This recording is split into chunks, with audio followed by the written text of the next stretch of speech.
Si tu as cliqué sur cette vidéo, c'est parce que tu vas avoir des réponses. Tu te poses des questions concernant ta relation. Est-ce que je dois rompre? Est-ce que je dois pas rompre? Relation, Doliprane. Tu es toujours dans Doliprane, Efferalgan, Tylenol, maux de tête tous les jours. On va répondre à ça tout à l'heure. Hello à tous, salut. Bienvenue sur votre chaîne Standard Divin. Moi c'est Flora. Et Fabrice. Votre chaîne qui vous permet de trouver et de garder l'amour, le bon. Yes. Alors on a dit qu'on allait poser la question de savoir est-ce que tu dois rompre parce que la relation dans laquelle tu es là, ça te donne trop de maux de ventre, trop de maux de tête. Voilà. Donc on a des questions déjà à te poser. Yes. Voilà. Je vais te laisser poser les questions. Avant même de donner les 3 questions que tu dois te poser pour déterminer si oui ou non tu dois arrêter la relation, le fait de te poser cette question, et si tu te poses cette question de manière régulière, ce n'est pas la première fois que tu envisages de rompre la relation, c'est que ça fait 2 fois, 3 fois, 4 fois, 5 fois, et c'est très fréquent. En fait, quand tu te poses ces questions régulièrement, il n'y a plus de questions à se poser. C'est évident. Au fond de toi, tu as la réponse. Mais tu as besoin d'une confirmation extérieure. Voilà. Et donc là, nous, aujourd'hui, nous sommes là pour t'orienter, pour t'aider à prendre la bonne décision, à savoir est-ce que tu dois rompre ou pas. Maintenant, les situations sont quand même aussi assez personnelles et assez uniques. Donc, on ne voudrait pas, même si vous avez répondu favorablement à ces 3 questions-là, à la fin de la vidéo, ne prenez pas une décision hâtive. C'est ça. C'est toujours bien, de prier avant d'arrêter quelque chose, au besoin de consulter un expert. Voilà. Quand démarrer une aventure amoureuse, c'est très important. C'est une étape quand même qui demande beaucoup de réflexion, beaucoup d'engagement. Et arrêter aussi une aventure amoureuse, bien entendu, cette vidéo ne concerne pas les mariés. Cette vidéo concerne les personnes qui sont en couple, qui sont fiancées, qui sont en cheminement. Pour les mariés, c'est différent. D'accord? Voilà. Donc, on va avec la première question. Alors, tu es dans une relation conflictuelle, méprisante, beaucoup de différences, beaucoup de disputes incessantes, et tu veux savoir si réellement c'est la bonne décision d'arrêter la relation. Alors, la première question que je te pose, c'est si ta fille t'approchait, si tu avais une fille et elle t'approchait en t'expliquant les mêmes problèmes que tu vis avec son gars, quel est le conseil que tu lui donnerais? C'est-à-dire, en fait, quel est le conseil que tu donnerais à ta fille si elle vivait les mêmes choses que toi, tu subis actuellement avec ton homme? Tu vois un peu comment est-ce que la perspective commence à changer? Parce que ce qui est valable pour ta fille est aussi valable pour toi. En tant que femme, souvent, vous acceptez des choses inacceptables ou inimaginables dans une relation, croyant que ça va évoluer, croyant qu'il y aura la lumière après la pluie, croyant qu'il y aura le beau temps après la tempête, alors qu'il y a des signes évidents que en fait, la relation ne va pas aboutir. Et même dans ce que tu subis actuellement, tu ne pourrais pas accepter que ta fille subisse la même chose. Généralement, pour soi-même, on peut accepter certaines choses. Tu vois, le mépris, la négligence, l'indifférence. Si on a des traumas, on a des blessures et on a une faible estime de soi. Mais quand ça concerne notre fille, enfin votre fille en tant que mère, votre amour est généralement au summum et au maximum. Et le niveau de protection aussi commence à être plus engagé. Il n'y a aucune mère qui veut voir, qui prend plaisir en tout cas. Son enfant souffrir. Aucune, je ne connais pas. Si elle est censée, si elle est responsable, si elle est aimante. Donc, si ta fille te racontait la même situation de ce que toi tu vis actuellement dans ton couple, qu'est-ce que tu lui donnerais comme conseil? Si tu lui dis persévère, alors tu pourras persévérer. Si tu lui dis quitte la relation, je t'interdis par ta propre logique, par tes propres principes, de rester dans cette relation et donc de quitter. Après, il y a des filles qui peuvent dire à leur fille de persévérer parce que leur maman leur a dit de persévérer. Oui. Dans des situations qui étaient, dans des environnements qui n'étaient pas agréables. Chaotiques. Tu vois, ouais. et sans réflexion ou bien sans guérison, restauration, elles diraient à leur fille aussi de persévérer là-dedans. Parce que c'est ce qu'elles ont connu en fait. Voilà. C'est ce qu'elles ont vu. Oui, exactement. Ouais. Et là, c'est bien de faire cet équilibre-là. Pourquoi? Parce qu'on a besoin d'éducation relationnelle. On ne persévère pas dans une relation toxique. Si tu as vu autour de toi, ta maman, tes copines, tes grandes sœurs, et même la culture dans la société dans laquelle tu es, on va te dire par exemple, ton mari, enfin pas ton mari, mais ton copain t'a trompé. Qui ne trompe pas ici.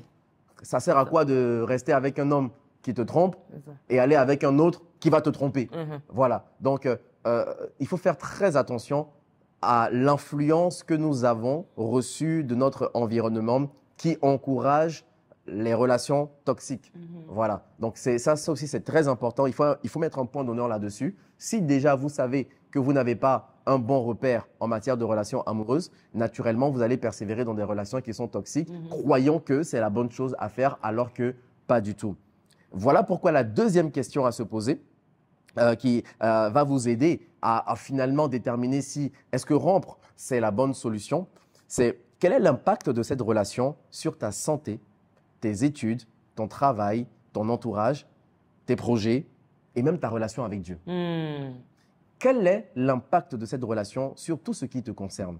Parce qu'au final, une relation n'est pas faite pour dépérir les gens. Une relation amoureuse n'est pas faite pour briser les gens.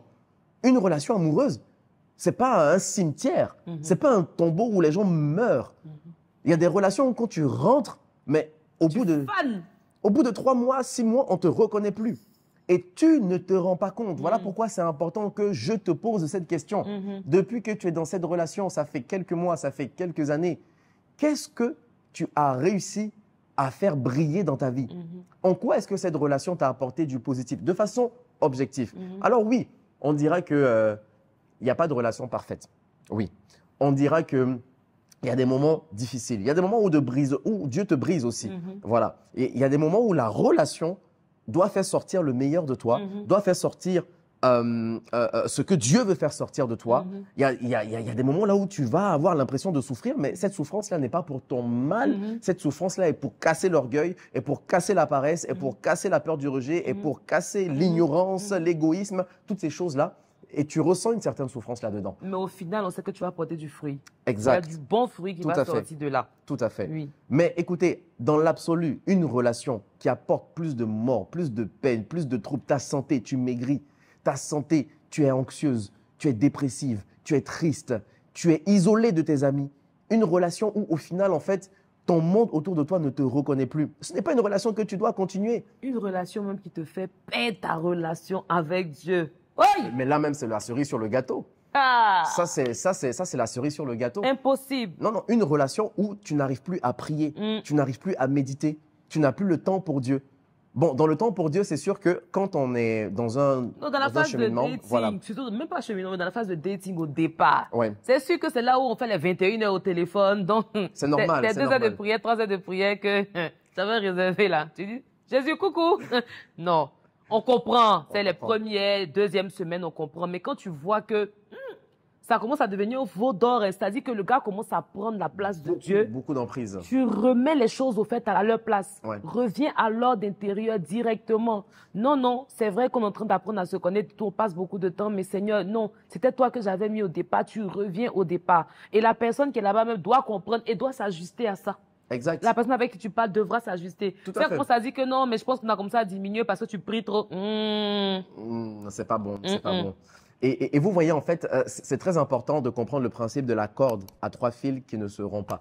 Vous voyez, une relation en Christ, la relation des enfants de Dieu, Dieu doit évoluer, entre guillemets, avec les différents partenaires. C'est ça. C'est pas je sacrifie ma relation avec Dieu pour évoluer avec mon partenaire. Non, c'est que j'ai un équilibre, j'ai une paix, j'ai une harmonie que je dois chercher individuellement avec mon Seigneur. Et ensuite, je bâtis au travers de cette force-là que je tiens dans le spirituel, je bâtis ma relation avec mon homme. Il y a des relations où tu n'arrives même plus à recevoir de Dieu. Tu n'arrives... En fait, depuis que tu es dans cette relation, ce sont des combats. Tu es dans la confusion spirituelle. Tes rêves ont cessé. Tes révélations ont cessé. Vraiment, c'est un chaos total. Ça, c'est le signe. C'est l'un des signes évidents que cette relation-là, franchement, il faut mettre une pause. Il faut vraiment mettre une pause. Il y a des personnes qui sont dans une relation où dans ton travail, tu es plus performante au travail. Tu vois, perte de mémoire, perte d'énergie. Tu n'as plus l'énergie de faire certaines choses. Tu n'as plus envie de sortir. Tu n'as plus envie de faire des choses qu'avant tu faisais. Tu n'as même plus envie de te faire belle. Tu n'as même plus envie de prendre soin de toi. Écoutez, les relations ne sont pas faites pour dépérir les gens. Les relations amoureuses, une relation saine va apporter de la joie, va apporter de la brillance, va apporter un baume sur ton cœur. Encore une fois, ce n'est pas que c'est parfait, mais il y a beaucoup plus de bien que de mal. Donc ça, c'est très important. Il faut se poser la question de façon très objective. La dernière question à se poser pour savoir si oui ou non tu dois rompre, c'est est-ce que vous avez la même vision du mariage? Avez-vous la même vision du mariage?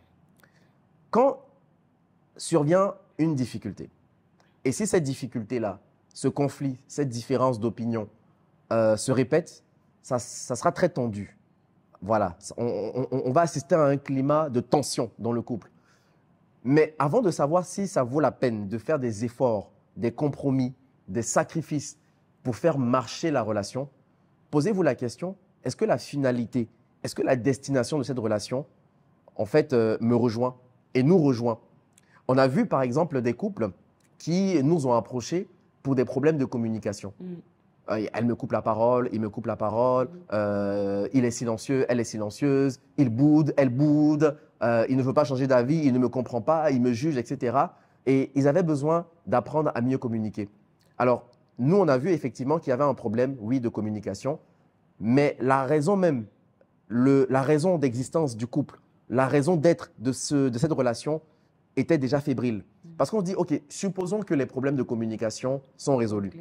Est-ce que vous arrivez à la même destination? Est-ce que vous empruntez la même trajectoire? Est-ce que vous avez la même vision du mariage? Concrètement, ça veut dire quoi? On a vu des cas où clairement la femme dit « Moi, je ne veux pas vivre dans ton pays ». Et l'homme dit « Moi non plus, je ne veux pas vivre dans ton pays ». Clairement. Moi, je ne supporte pas telle nationalité ou ta belle famille ou ta culture, mais je t'aime toi. Oui, ça arrive, hein? Et vice-versa. On a vu des cas où la femme dit ben, moi, je veux toujours devenir entrepreneur. Moi, je veux entreprendre mes activités et tout. Et puis l'homme se dit ben, moi, je ne veux pas être avec une femme en fait qui est autant à l'extérieur, qui est tout le temps partie. Pour moi, je veux une femme qui fait ses petites activités, c'est vrai, mais elle doit passer beaucoup plus de temps à la maison. Vous êtes par exemple de deux religions différentes ou de la même religion, mais de deux dénominations différentes. On va dire, OK, est-ce que vous arrivez à vous projeter dans le mariage? Ça vous fait plaisir? Est-ce que vous êtes OK de faire le culte dans deux églises différentes? Ou est-ce que monsieur a déjà dit que c'est madame qui va le rejoindre ou vice-versa? Donc, en fait, il y a des aspects qui sont quand même fondamentaux et qui permettent de savoir si oui ou non, ça vaut la peine de faire des sacrifices. Parce que oui, il va y arriver des différences, comme on l'a dit, mais est-ce que ça vaut la peine de faire tout ce remue-ménage-là, sachant qu'on ne va pas dans la même destination? Vous voyez, quand on prend un avion, la première des choses qu'on veut savoir, si tu es à l'aéroport, c'est est-ce que c'est le bon vol? Est-ce qu'on arrive à la même destination? On peut avoir des escales, mais est-ce que c'est la même destination? Voilà, donc si tu vois au final que cet homme-là, sa vision de la femme, sa vision du couple, sa vision de la gestion des finances, sa vision de la gestion de la belle famille, il y a beaucoup d'éléments qui sont contradictoires à tes valeurs, à toi, et qui, même si tu fais un compromis, ça va t'amener beaucoup plus de malheur que de bonheur. En fait, tu viens d'avoir la réponse encore une fois. Donc, au final, voici les 3 questions qui te permettront de pouvoir avoir une discussion honnête et franche avec toi-même. Et sache que échouer une relation, ce n'est pas échouer sa vie. Okay?